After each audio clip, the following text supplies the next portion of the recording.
Welcome to Drop Zone, a Player Unknown's Battleground podcast. I'm Tim Catania. And I'm David Johnson. So I guess you're probably wondering, what is this podcast, and why would you be listening to it instead of playing the game? So I'm going to give you one reason. Maybe you're driving in a car, and if you play the game at the same time, that could be dangerous. That could go bad for you. Yeah, I think there is a very small subset of people who thought this was a podcast based on the 1994 film Drop Zone with Wesley Snipes, which I only found out existed today, and it seems like a very good movie. And if that's you, and you would like this to be that podcast, just let us know. We're willing to change it up. We are. It's basically Point Break, but with Wesley Snipes. And just a skydiving. Yeah, just the skydiving. No surfing. That was out. He said, I'm not doing surfing, guys. I'm sorry. I'll skydive to save the president, but I will not surf. So anyway, what is this show?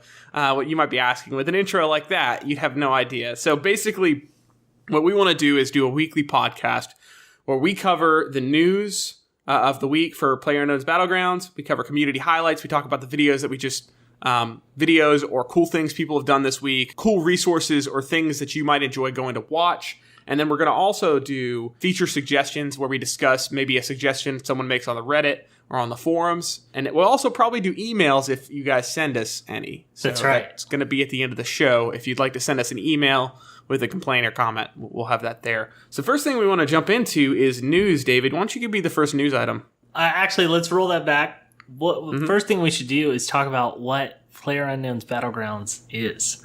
Oh, yeah. Just in case. Yeah. That's really good. Why don't you take it from here? Okay, so PlayerUnknown's Battlegrounds is a battle royale game currently on PC, Steam, possibly other platforms, but definitely Steam. I think it's just Steam at the moment, if I had to guess. That's probably true. Maybe it's pirated somewhere. So if you're familiar with Battle Royale, you would know what that is. But for those of you who don't know, it is, especially in this particular iteration, 100 people, up to 100 people, spawn in on a cargo plane that flies across this island. Everyone chooses when they want to drop out, or they can ride the plane till the end, and the plane will kick you out. You parachute down, you loot buildings, and you try to be number one. You try to get as much murdering done as you can before anyone else can, and get the chicken dinner, which is placing the first place.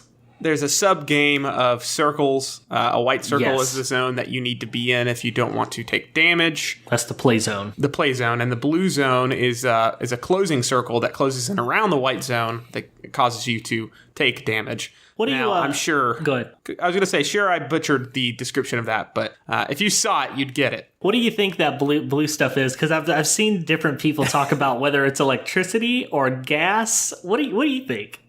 That's a very good question. I haven't thought about it too hard, honestly, because it's just so terrifying. I think it's probably just the disappointment of knowing you're going to be last. That's about all it is. Knowing that you made poor decisions in the looting phase of the game. That's basically, it's a reminder of how bad you are at the game, basically. And it just chips away at your health. But anyway, PlayerUnknown is a... very popular modder in the Battle Royale scene. He's developed mods for Arma, and I believe he is behind the H1Z1 King of the Kill mod. Yeah, I believe so. And no one knows who he is. He's just this dark, shadowy figure who emerges from the darkness and makes games people like to play. Mm-hmm. And he's like Banksy of video games. Yes, the Banksy of video games. That's good. So that's kind of the nuances of the game. Essentially, you can play solo, which is you versus up to 100 people. You can play duo, and you and a buddy pair up, and it's everyone else in the match is also a duo, or they could be solo, but typically it's everyone's a duo. And then there's squad, where you can form up to 4-man squad teams, and everyone else is, a 3 to 4-man squad as well. Exactly. And those are the 3 types of way you can play right now. It's a very fun game. It is blowing up right now. It's a very immensely successful early access game. Yeah, I think they've sold 2 million copies, which I don't know anything about video game sales other than that seems like a ton of copies. Yeah, for sure. So especially for early access. It's a really fun game, and if you are unsure of what we are talking about, first off, I commend you for listening to this podcast to this point still. And also, I would recommend, there are some videos on YouTube. If you Google PlayerUnknown's Battlegrounds, you will find many, many videos. One in particular I like was Giant Bomb. Big fan of those guys, giantbomb.com. Vinny Caravella has a video. It's called Unfinished, PlayerUnknown's Battlegrounds, and it's just hysterical watching him run around and play this game. It's actually what sold me on the game, so I'd highly recommend it if you're looking for something. No, that's definitely what sold me too. I remember Tim telling me about it, and I'd seen it on the Steam store for a couple of weeks, and I just kind of built a gaming PC, so I'm new to PC gaming altogether. And I was like, I don't know about this. And then he told me to go watch the video. I did. And I was like, well, I got to go buy that tonight. You have a PlayerUnknown box and not a PC anymore. Yeah, basically. I have a crippling addiction. So you want to jump into news? Yes. Why don't you take the first Let's go to news. All right. So news items. This is where we're going to discuss hopefully any of the news items that the actual team announces or anything that's kind of floating around that seems like a pretty solid rumor. Or even unfounded rumors. Why not? Let's get crazy. We'll just straight up lie to you in this section. Yeah, so, I mean, all we got to do is next week go, that was wrong. So that way you don't send us any corrections because we're trying to lie to you. That's really what we're trying to say. Yeah, the meta game for the podcast is to figure out what's real and what's not. So the first news item is new maps. Yeah, we got new maps coming. Right now, we currently have one map. I'm actually not 100% sure on the size, but it's a very big map. It's probably, I don't know, there's 8 to 12 Skyrims. Yeah. That's not true. I lied. That's not right. But it's quite large, and the new maps that they're teasing so far is a small scale desert town. And I don't know in reference to how big the current map is, but I did see somewhere today it's about an 8 kilometer by 8 kilometer square grid of a map. I saw a picture of a drawing that I believe was this, and it looked to be smaller. Definitely. Which I think is great. Yeah, it'll definitely. It'll get hairier faster. I'm wondering if it does. I'm wondering if it's still going to be 100 people on even this map, or if it's going to be a smaller run through or not. That's a good question. I kind of look forward to that since I have a kid, and sometimes it's like, well, I just want to play for 15 minutes, right? And the game be over, but I can't. It's about 30-minute rounds. Yeah, for sure. So it's cool to have an option for that, or if I'm waiting on a buddy to jump in, it gives me an option to go play. So I'm kind of excited to see a smaller map. What's the other map? The other map is an island with jungle and mountain with snow. So that sounds real good. Yeah, it sounds like it's the island from Hook, the popular Robin Williams movie. They're just split down the middle. You're just running through the jungle, and then all of a sudden, penguins. That sounds great. Yeah. Dude, if there are penguins in this game. I saw somebody asking about putting in wildlife to catch your eye and like tease you into thinking it was a person, and I instantly thought that was a hilarious and terrible idea. Yeah, I would. That should be in the feature section for sure because that sounds real bad. Yeah. There should be bears. There should be a mode where you jump in and 99 of the players are bears. Yes, that would be. It's called Bear Frenzy. Barely survive. Right. But what, you want to take the next news item? Yeah, sure. Actually, I don't have this on the list, but I just wanted to go ahead and let everyone know that as of the time of recording this, they are not releasing a patch this week.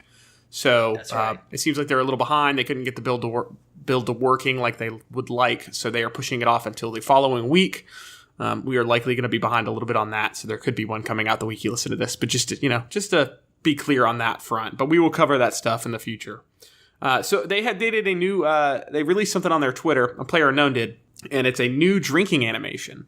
I don't know if you've seen it. I have. It's cool. It's very little. This is a very little. It adds flavor. Yeah, literally. It's not a big change, but it does add like a drinking animation. And the thing that I noticed, and I hope that this is persistent, is you drink the energy drink. Your timer ticks down, and then you throw it to the side. And when he looked to the side, there was a pile of energy drinks from like he's probably testing the animation. What I want is to be able to see someone hiding behind a tree that you're in a firefight with, throwing a drink outside. Well, because you okay, cool. They're healing. No. I might need to go get them. Right. This adds like some visibility, even just in silhouette. I didn't even think about that.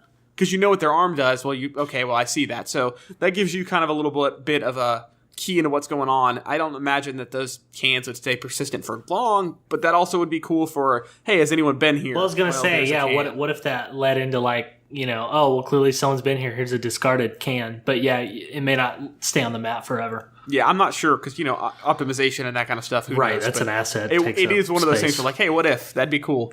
Yeah. See discarded bandages or, first aid kits or, see where anything like that. It would be interesting and probably helpful for if you're trying to find out if someone has been in the house you're in or not. Right. It also makes a different strategy. That's a small point. Did you see the new gun? I caught like a glimpse of it. It was basically, unless you saw a different one than I did, it was like over the shoulder of one of the developers, and he looked to have some sort of strange looking scope. And was popping a dude way out in the distance. Yeah, from the looks of it, it's a sniper rifle. The Reddit and the Twitter feed, if you click through, you can read people's comments on it.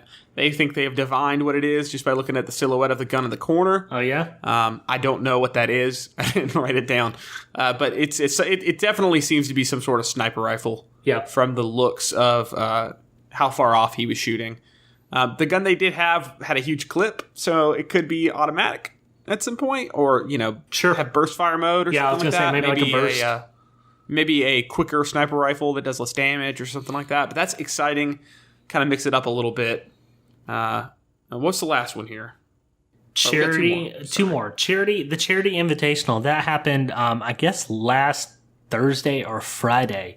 This past Thursday or Friday. And basically they took the I believe it was just 40 of the top streamers, maybe 60, and they took the top streamers in the EU division, Europe, and they paired them up into duos. I'm not sure how they decided who was with who. Some guys typically play together, so I know obviously those guys stuck together, and they did a match of 3 rounds, and then the teams or players that consistently scored the highest won some prizes, some loot, if you will. They got some, I believe that Astro, the headset company, sponsored a portion of it and gave away some stuff. And then they also gave some of the people in second and third place some stuff to give away to their followers on the stream. That's awesome. So it was neat. And also it was a charity invitational, so they all did it to raise money. And I believe that by the end of both the Europe and the US divisions, they raised over 100,000, and Bluehole, the developer, promised to match up to 100,000. So wow. they raised like 200, and I think it came almost to like 220 by the time it was all over. Nuts. For I cannot remember the name of the charity. It was for children, still, but yeah, it was very, very impressive. Very, very impressive. The thing, cool. I really liked watching. I haven't watched all of it, but I did really like watching what I did watch because it was on while I was at work. Was the spectate mode for the game? Yes, looks really promising. So it looks like you could make a really cool esport out of this. Given a little more time working on that.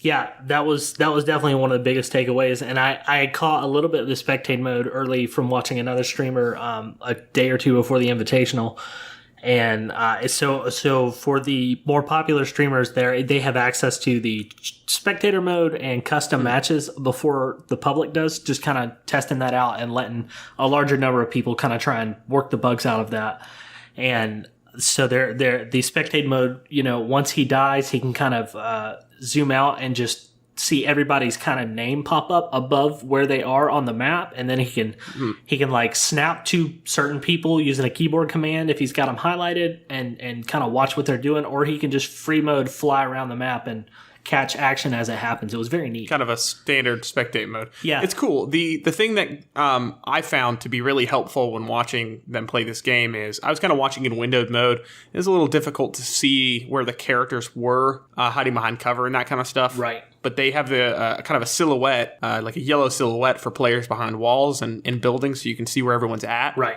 And the cool part about that is it kind of frees up the viewer from having to act like they're in on the action. I'm not having to sit there and scrutinize every little battle. I can kind of see what's going on and see where people are flanking and that kind of stuff. So it adds a really cool shortcut to watching that stuff that I really like. Yeah, and I'm sure it was in there. I didn't quite know. They may have had it turned off in the Invitational, but I know with one of the other streamers was doing it.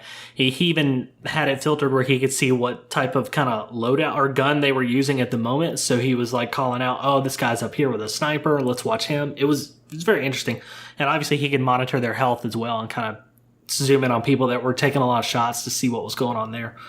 Yeah, it was very neat. That's super cool. But the other part that I liked about watching the Invitational was just getting kind of, not that I retained any of it, but watching other people's strategies. Yeah.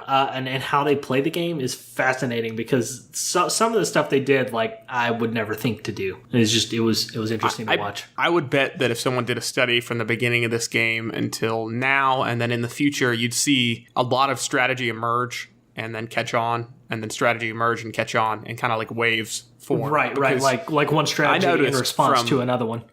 Yeah, I noticed from the way, okay, I started, didn't know what the heck I was doing, to, okay, I'm playing with some people and they have strategies, to, hey, I'm playing with the same people a week later and they have totally different strategies. Right. I think that's what's kind of amazing about this game is how dynamic that can be, and going in, it's not necessarily going to be the same game. Even, match to match even. Yeah, because it depends on your aggression, on, do you want to hide in a building the whole game, or do you want to go out and hunt for people? And it's really cool watching people play games because of that. The last thing on the list here for news is the leaderboards and replay modes are coming. You read a little more about this. So what's that about? So leaderboards are they're already in the game. I believe that they're also bringing it. I want to say they're going to bring it to the website as well that you can watch. But basically, the leaderboards and the stats are kind of already in there, and they already work about 90% of the time. Every once in a while, I can't get my own stats to load, but I can look at other people's.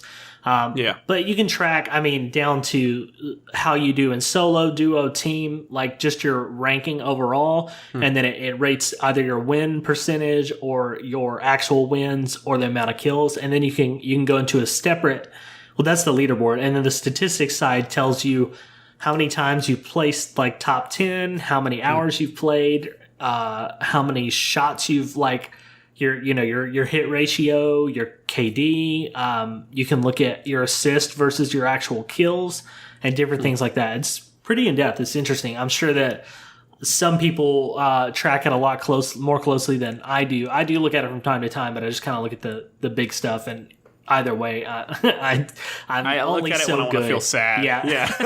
It's like, oh yeah, I'm only marginally decent at this game. And that's like I'm better than one some out of every who probably 10 just matches. bought it. Yeah. But the interesting thing is the replay that's coming to it, and it's going to feature both a 2D and a 3D match replay. And basically, from what I can understand with the 2D is, it's more of a static map, and you're looking at dots more than you actually are players. And I would assume, based on the language from the site, it says, I'll just read it. With the 3D replay system, you can record your match using a Spectator camera system, giving content creators a new way to capture your character's matches. So, taking that for what it sounds like you can set a secondary recording system and probably pop in there and 360 camera around your character, like after the fact, after the match is over, maybe. Yeah, I would imagine it kind of works like I don't know if I haven't used the Grand Theft Auto camera system. From my understanding, you kind of go in and float around afterwards and look through your captured video, because it kind of just recreates it instead of it being a recording, a 2D recording. That's cool. Yeah, it's very neat. Very cool. It's very exciting features. Yeah. So the next section we're going to jump into is kind of community stuff we like. It's highlights section. I picked out here, again, I'm going to pimp Giant Bomb, but just can't help it. I love those guys. They played PlayerUnknown's Battlegrounds Battle is what the video is called. It's GB's PlayerUnknown Battlegrounds Battle, which is hilarious. But they do some really, really stupid stuff in that video. And it's hysterical trying to watch them work as a team. They're very good. I would highly recommend it. There's a scene or a section in that video where Vinny Caravella and I think it's Vinny Caravella falls off a buggy because he's trying to ride on top of it. Yes. And the way they handle him getting damaged is just hysterical, and how they can't fit him in the buggy, so they just take care of business and go on. And it's one of those things where, like, if you want a little lighter, less intense view of the game. It's fun watching them play because they don't take it super seriously, which for me a lot of the times it's like, hey, you know, when I'm playing it, it's kind of intense and I'm zoned in. So when I watch it, it's kind of fun to see people have fun with the game and not so worried about winning that they're not willing to kill their teammate. Not that I'm condoning it, but it's hysterical. So that's what I would recommend. Very good. I would double down on that recommendation. The next highlight that I wanted to talk about is the Battlegrounds challenge that's going around. That's on Reddit, right? It is. It's on Reddit. Reddit r/PU Battlegrounds. Yeah, I almost said pub Battlegrounds. There's not two P's. I mean, not two B's. So I'm just going to kind of give you the highlights of this because it's very long.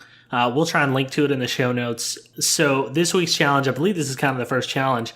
It's just for kind of Reddit flair, so you probably is better if you're a Reddit member, but I'm sure you could enter either way. You just might not be able to take use of anything that you win. It is called Pure Pandemonium, and basically the object of this is to get kills with the frying pan. That is a melee weapon in the game, and it doubles as butt armor. So it actually, cool. There are plenty of videos on YouTube right now of people being saved by that pan taking some bullets for them. So it is very good armor. So there's two different levels for this. There's the normal challenge, and you just gotta get a pan kill. You can submit a screenshot and or video or GIF of the kill, and you've got to be able to prove somehow that it is you, either by showing your Reddit name in the video or something of that nature. And that can happen at any point in the game. And then there's a ludicrous challenge, which is the ultimate pan victory. And this has to be a video. It must be from your perspective, and you must get a final kill, be it solo, duo, or squad with a pan. No. Yeah. So I'm really looking for. I'm sure hopefully we'll have something next week to talk about from the results of this. Yeah, I hope that we can see some pretty good pan destruction, because this is a hilarious challenge. So go check out that Reddit and go try to do this challenge and ruin your kill death ratio. That's right. Yeah, just completely forego your statistics. But this stuff's fun. This stuff's good, and if you win, you get some flair in the Reddit subreddit. That's right. To put next to your name. And everybody loves little pictures of frying pans or whatever the heck it's going to be. That's right. So that's not too bad. So features, yeah. So. Me and David were talking, and we spent a lot of time like, hey, what if they did this in the game? So we thought it'd be fun to talk about some features that we saw in the community that we thought were cool or that were worthy of mention. And I picked one here, and it's not a huge feature. It's something that's definitely going to happen. But someone did, let's say, Shine, SHYNE 23 on Reddit, posted his mock-up of what a new UI could look like. And I do think he has the intention of trying to create a new one. But he does a really great job of showing like, hey, this could be a lot cleaner and a lot easier for people to understand and read. And I'd say go check it out on Reddit because it's really cool. It's a really cool idea. Very cool. It's very clean. And while I like the intro screen now, it's a little hard to find things. And of course, this is probably the last thing on their list, trying to get the game optimized and ready to go. You know, they could do, quality of life stuff later. Right. Which is what this is. But it's really cool. He did a great job, and I just wanted to give him a shout out. Yeah, it looks very snappy. I hope that either he gets a chance to bring that to fruition or somebody is taking notice and brings him in on that idea and kind of gets it off the ground because it would be nice. Yeah, UI, grabbing a UI person to come fix that in the game, which, I mean, it's not a problem. That's the wrong word for it. But it is something that was like, hey, if this was fixed, that'd be great. Yeah, it definitely could use some attention. It's not a necessity at the moment. It's just more of like that just make perfectly it look serviceable. Nice. Yeah. Definitely as they get further down the line from the alpha state that they're in or beta, I guess. I'm not sure which. I think still in alpha. Yeah, then that will definitely get a facelift either way. I can't imagine that the final product will quite look like this. For sure. And you sent me something earlier. Yes. So I found a suggestion on the PlayerUnknown'sBattlegrounds forum. This comes in from Big Boy on the forum. All right. He said that kills should belong to those who down a player. Now, what he means is when you play duo or squad, this doesn't happen in solo. But in duo or squad, if any of your teammates are still alive and you get headshot or your health is taken down from its full potential, you go into a down state. And you can still get shot and killed from there. But if you can crawl behind cover or into a building and your teammate can get to you, he has a reasonably good chance of reviving you, picking you back up, before your health runs out. And it's about a Yeah. 10-second timer of picking up. I'm not sure how long of a tick down it is for the health. But the pickup animation, like revive animation process, takes about 10 seconds. So what he is getting at is, and I kind of agree, I don't know the cleanest way to actually go about this, but it is frustrating to get, say, a headshot and squad on 2 guys, but the third knocks you down and maybe another squad or even your own teammate kills that guy and then gets credit for the 2 down people. Because once the last person in a group that is up dies, everyone who was downed or knocked out also dies. And I believe that kill goes to the person that got the final kill of the squad. Yeah. So it is a little messy there.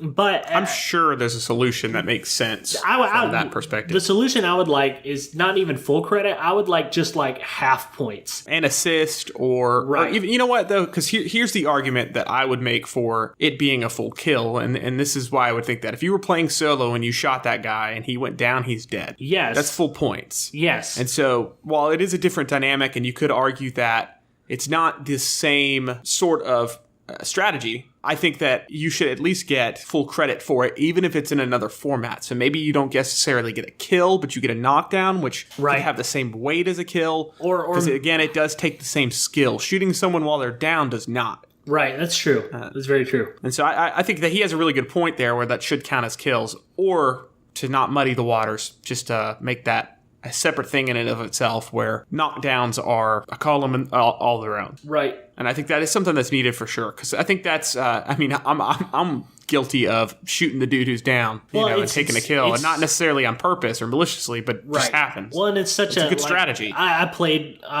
with a couple of guys a while back, and we were talking about that. And the catch-22 of it all is you don't want to take other people's kills, but if they're getting shot from someone else and you can take out at least one more squad member we don't have to deal with later and make it through the firefight, then it's, they've all said, like, I'd rather someone get the kill than for him to get picked back up. Yeah. So it's very strategy. Much like a strategy kind of thing, and there's got to be a cleaner way to award points on the back end, even if it's necessarily not full credit, though I do understand the argument for it. Yes, if that was solo, that dude would be dead so. Yeah, for sure. And that's where it's a little frustrating. That being said, it is, though, a new strategy. It is a new way to play the game, and it is something that does require you to think through that process. It's a different mindset. I think you should be rewarded for getting the kill. I think that makes sense. But also, there is the argument that, hey, that's just how this works. You're not down until you're down. You're not down until you're dead. And that's just how these modes work. So anyway, I think that's a really good suggestion. Thanks, Big Boy, for inadvertently letting us use that because we just took it. It's fine. So I think that's it for the show. That's it. If you want to email us, hey, David, what's the email address they can reach us at? You can email us at dropzonecast@gmail.com. That's dropzonecast@gmail.com. Yeah, and you can send your questions, comments, corrections, general disdain, whatever you want to send our way. If you've got suggestions for format. Feature suggestions. A video you want us to take a look at. Yeah, or if it's so much as saying, like, hey, you guys should do a segment on this. We'd love to know. We want this to be kind of an extension of the community, and so we'd love to talk with you. So send us an email, and that's it for the show. I'm sorry if a lot of this information is out of date. This is basically going to seed the RSS feed, and from here on out, it should be relatively up to date if you're listening on time. So anyway, until next time, I'm Tim Catania. And I'm David Johnson. Go stay out of the blue circle. Go get the chicken and eat it. Eat that chicken. That chicken winner. Put that shirt on the chicken. Eat your chicken. Eat that chicken.